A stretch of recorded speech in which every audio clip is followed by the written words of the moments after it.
Salut. Alors on va faire un petit tuto sur comment résoudre l'examen de analyse de données de réseaux sociaux. Du coup, pour un... Alors ce qu'il demande sur le premier exercice, c'est... voilà.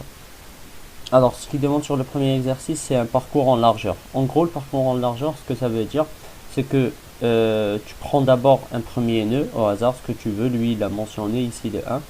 Après, il faut que d'abord tu visites tous les voisins de ce nœud, dans n'importe quel ordre que tu veux, pour que tu puisses aller visiter d'autres nœuds. Et ces autres nœuds seront les voisins des voisins de ce nœud. Du coup, par exemple, on prend le premier. Du coup, c'est celui-là. On va numéroter tous ses voisins. On peut faire 2, 3 ou 2, 3. C'est comme on veut. Bon, je vais faire 2 ici et 3 ici. Après, une fois que le premier nœud a tous ses voisins numérotés, on choisit n'importe lequel d'eux. Bon, je vais prendre le 2 par exemple. Et on va numéroter aussi tous ses voisins. Et du coup, les voisins qu'il a, c'est ça, ça, ça. Et du coup, on va suivre. Il y a eu 3 en dernier, 4, on peut faire 5 et 6. Après, on va voir maintenant l'autre voisin qui a été visité après le 2, c'est le 3.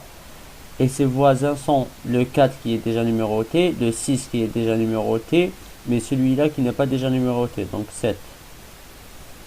Après, on va voir que tous les voisins sont numérotés, on va les vérifier un à un, on arrive au 6, on trouve qu'il a un voisin qui n'est pas numéroté, et du coup on met 8. Et c'est comme ça qu'on fait le parcours BFS.